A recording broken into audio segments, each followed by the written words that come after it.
Hello, Gooks. Hi, Andy. How are you? I'm good. Asibonge. It's nice to be back. Yes, welcome back. It's the second episode.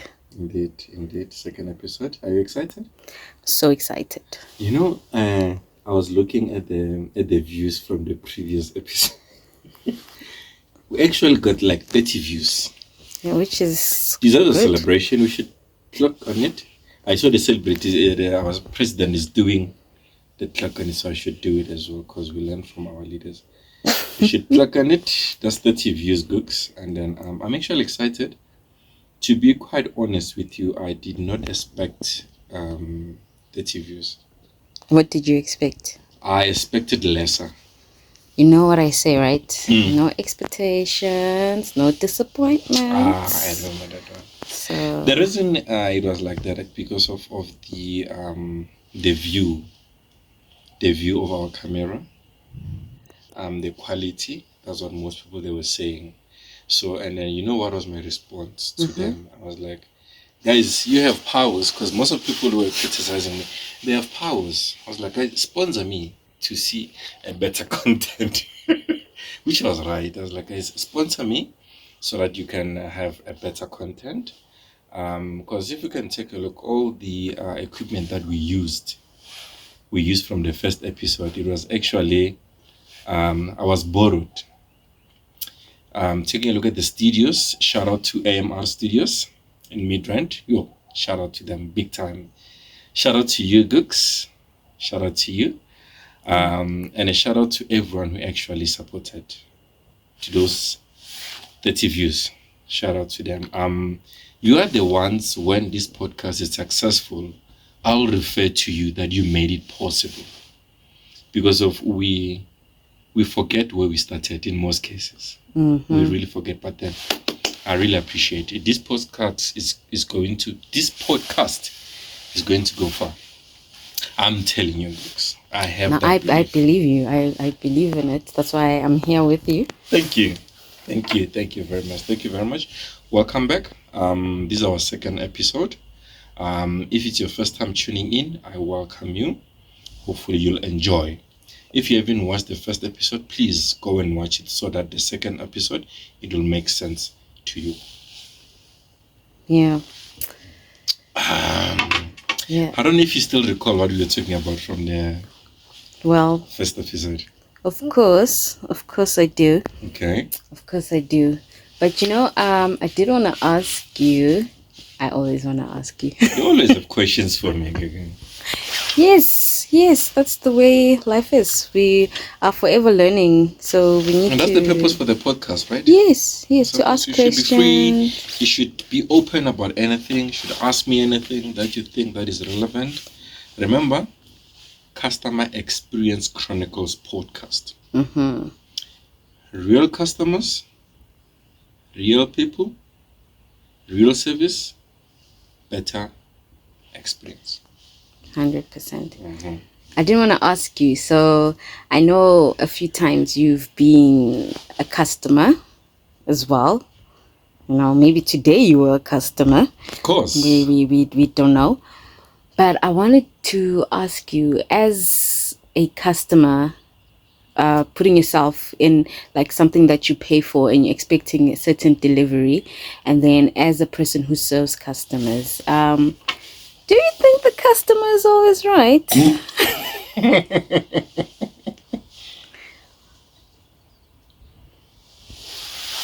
Ever since I got into retail, that was always the key word. Customer is always right.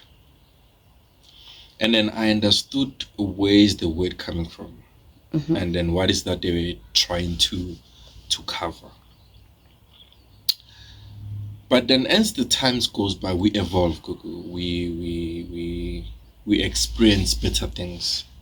People that tend to abuse the word.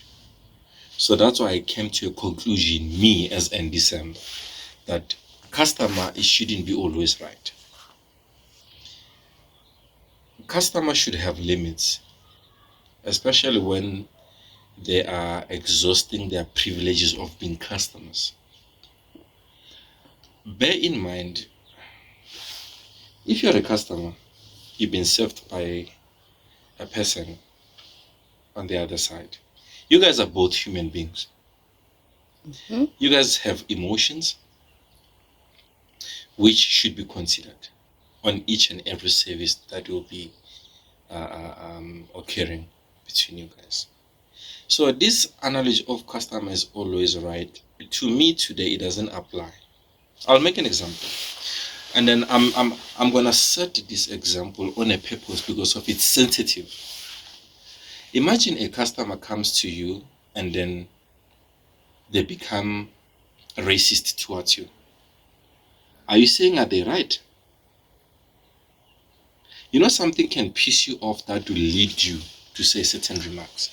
Imagine a customer walks in, they queue long because of we're short-staffed, and then end up saying racial comments towards you. Being racist, let me just put it like that. Being racist towards you. Before anything else, that customer is wrong. Racism, I chose racism on a purpose because of it's a common thing, but it's happening, especially when you serve. Racism is something that no one should tolerate. I don't care if your business is making money. Racism should be the core. I'm not going to be apologetic about that as well. Racism, it should be a drawing line. No one should go beyond abusing someone's emotions because of you are a customer. You've been served by a human being at the end of the day. Constitution protects you as a human being who lives in this country. So nothing should infringe your rights as a citizen. That's where it starts. So this thing of customer is always right. It should be scrutinized now because of people, they tend to abuse it in the form of customer is always right, but they are not aware that they're becoming abusive now towards you. They're abusing, I don't want to say their powers, they are abusing their privileges of being a customer. That's why I made example of the racism, because of that one. It's something that it's very huge, and I've experienced it as well. I've experienced it, and then luckily it was dealt with in a way that is professional, and it was passed. Before, like, I worked for this particular establishment that I'm working in now. So customer is not always right, folks. Emotions should be considered. You should, as a customer, when you work in establishment, it doesn't matter how angry you are. If you are a normal citizen of South Africa or civilized citizen, you should know where your anger should end. You can't say, I'm angry, I'm going to slap this person and apologize later because I was angry. That's bullshit. No, that's total bullshit. Your anger should be at a certain level, especially when you're a customer. You should be angry, yes, but don't personalize it as if someone in front of you is in charge of your anger or is in charge of whatever inconvenience that you'll be facing. Yes, as a customer provider, you should be able to come towards that customer up to a certain extent. We discussed it on episode 1. But then you have a limit as well. You can't go beyond. You are not a psychiatrist, you are not a psychologist. You can only perform your duties up to a certain extent as well. But then make sure that you practice those 5 principles that I explained. If something like is beyond, then, because remember, a customer can come to you while they're having a mental problems. That's not a normal person. You can't entertain that. But you can only serve up to a certain extent. You don't know that person has a mental condition. I don't want to mention them by names. The common one, that the person is difficult. Most people, they know it. It's out of your control. You cannot control it. That's why you can only use your skills up to a certain level. If you see that this is out of your control, the 5 principles that I've mentioned, they are not even working for you. That's why your line manager is there for you, to lead by example, to show you a better way to deal with things. Because at the end of the day, remember, we are here to serve. We are customer providers. Customer experience should be positive, but then we cannot control the result at the end. So customer is always right. For me personally, that's crap. We're dealing with human beings who have emotions. As a customer, you also have responsibility. So do you as a customer, I want to ask you this, as a customer, have you ever been a difficult customer? Yes. I'm not proud of it. Yes, I've been it. Okay.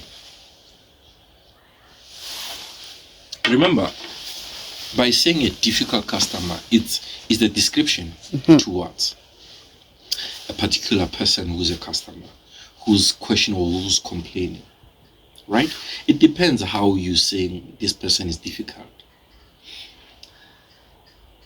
If I come to your establishment, it's a beauty shop. I come there, I'm looking for an alcohol. There's no way that you can provide that to me. Am I a difficult customer? Would you say I'm a difficult customer? I'm shouting, guys, but I want my Corona here. No, you can't say I'm a difficult customer. No, you're just being ridiculous. Exactly. Yeah. So, are you saying customer is always right? No. Hell no. You see, that person, he or she is not difficult. She or is impossible. And they're not even using common sense. Exactly. So that person, remember when I mentioned that you'll come across people or customers mentally, they are not normal. That's not normality. You see, but me and you, we cannot conclude that no, this is abnormal. It has to reach a certain stage when investigation will be done, and then we reach the conclusion, oh, no wonder we had this. But then, being a difficult customer, I'm gonna tell about my scenario. It happened in one of the well-known establishment. Please tell me when we're gonna start to mention names of this establishment. I can't wait to mention those names. Let's not. Let's not at the moment, to protect certain names. It's okay. And ourselves? No, protect ourselves from what? This is customer service. I'm preaching customer service. I'm not preaching. If someone is against customer service, then they should close their establishment. If people, they are racist, they should close. I'm not apologetic about that. Customer service should be positive. That's what I'm preaching. Founders, managers, I'm sure they'll agree with me. We should serve with a positivity. 100%. Yes. I'm saying that on this platform, though, we're not here to bash. Exactly. Yes. That's why I like mentioning names. It's we withdraw because of people, they might digest it in a way that we didn't. Yes, because it doesn't mean let's say it's a franchise. It doesn't mean just because you have a bad experience at this place, then all of them, and that's the thing of mentioning names. That's why I said that, also to protect ourselves, because you can't just paint everybody with the same brush. 100%. I agree with you. And then if we're going to mention a name, I think maybe we should have an evidence, something that will play and say this establishment. Sometimes one person can ruin the establishment. Exactly. We discussed it at the first episode. Yes. You can hire me and then I can ruin the establishment because of me being arrogant, not understanding why am I there. I can ruin it. So, but then yes, I understand it. Let's not mention names. However, at that particular establishment, what happened, it was I was with my acquaintance. We went to that particular establishment. We were ordering food. Food came, no problems and everything. He ordered alcohol-free drink. I ordered alcohol drink. Right? They came after. From my experience, drinks, they come first. I let it pass. It's fine, they came. The drink that I ordered, it had ice inside. I didn't order ice. Ice, they dilute my drink. You get what I'm saying? I was never asked. And guess what I said? I asked, sorry, my sister, I didn't ask for the eyes. Can you please take out the eyes? She came with the manager. Sorry for the inconvenience. What. They apologized, the procedure, and then they took back my drink. Excuse me, it came back without ice. And then when it's time for us to go now to check out, I asked for a bill. The bill comes. I was like, can we have a doggy bag for the food, a takeaway? And the lady says, okay, yes, sharp. After some time, the bill came, but the container is not there.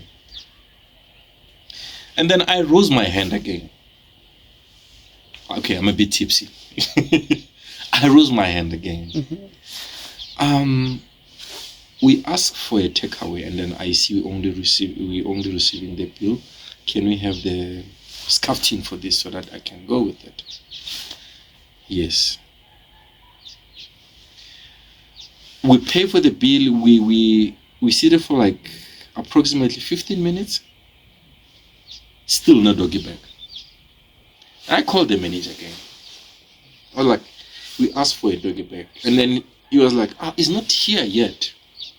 I'm like, guys, this is the second issue that I'm not happy with. How are we going to apologize about this? I don't know if I'm being a difficult customer like that. Because remember, as a customer, you also know your rights that should be exercised. You pay for that service. That person might be a new person, might be a trainee, those kind of things. But then what I'm proud of myself is I was polite, I was communicating. But someone else might say I was a difficult customer. Remember when I said at the first episode, a complaining customer, that customer doesn't mean they hate you. No, they just want you to improve so that they can come back. Be fearful of a customer who doesn't complain. Because of when they walk out, they'll walk away. They'll never come back. You might lose your job. So a customer that complains, the customer who's caring about that establishment, they want to come back to better service. I don't know if that answers your question, Brooks. It does. So yes, I've been if a difficult customer is described as complaining customer, I've been one. I've never been unfair to a person. I've always been realistic. It's just that I've come across people who are lazy. You come across lazy people at work. People don't want to work. And they piss you off because they don't know what the establishment is doing for its marketing. For that to go to waste because of that one person. No. If that's being a difficult customer, then I'm proud to be one. But then there's always a communication, and I've always walked out smiling, and I always come back to that particular establishment. I don't know if I've answered. No, you've answered. You've answered my question. 100%. And then while you are still on that, do you remember from the first episode we touched on sometimes you can be a good server, but then you're having a toxic manager. Yes. It even touched you when you said, that is another topic for another day. And I agreed with you. You know, when you're dealing with customers, you know when I explained the pipeline, where it starts and everything. Yeah. Having a toxic manager can affect you to serve in a way that is not appropriate, because of it affects your emotion. You're a human being at the end of the day. Because your manager is being toxic towards you, personal attacks towards you, that might lead to you not being productive on what you are doing. So that also affects a lot. How can we fix that? In our workplaces, we have what we call organogram. Is it a hierarchy? Hierarchy. Yes. Yes, something like that. If the person who's powerful than you, or you're reporting to, it's abusing their powers towards you. There's a platform where you're going to report that person, but while having the evidence, while complying something that the person that you're complaining to, they'll work on. Don't just say, this manager hates me, but you don't have anything. The higher person won't have anything to work with. I don't know if it makes sense. No, it makes sense. Yes, so sometimes you can have toxic managers. They are human beings as well, who they meant bad, whatever reason why they are toxic towards you. But then there's a way of dealing with them so that it doesn't affect the customer that comes in an establishment. We serve what the founder intended to. We deliver the message. But like I said, that's a topic for another day. But I'm glad I touched on it. Yes. And then definitely. I'll be actually excited to receive some comments. Let our viewers engage with us on our comment section, so that this podcast, it can be something that it's entertaining in a way, and it also helps the next person who's going to watch the video. Remember when I said we're gonna have some guests who are going to share? We're gonna have different guests. We're gonna have like guests as consumers, guests as managers, guests as founders of that of our establishment that will do the customer service, of course. Right. No, I guess that's a wrap for. That's a wrap for today. That's a wrap for today. That's a wrap for today. The but birds remember, are customer is not also. always right. It's not always right. There are people who are abusing their powers out there, who see other kids as their punching bags. I can bully this person. I'll get away with it because I'm a customer. I'm always right. I remember once seeing an incident in one of the establishment where a customer will jump in front of the counter, want to beat the person who serves. I mean, that's a criminal offense to start with. The establishment should call the police. You're abusing your powers or so-called your privileges as a customer. You have a responsibility. There's a platform. If you are pissed with the person that is serving you, or you think that they've crossed the line, that particular establishment, they should have a procedure. Because remember, each and every establishment is regulated. True. And then there's no establishment that should be above the law. That should be in your mind every time. And there's no person who's above the law as well. Hope it makes sense. Hope it makes sense. No, thank you. Thank you very much. Your time is always appreciated. Wow. I love sharing my time with you, but that's a topic for another day as well. Now, remember, Customer Experience Chronicle Podcast. Real customers, real experience, better service, and another day. Peace out.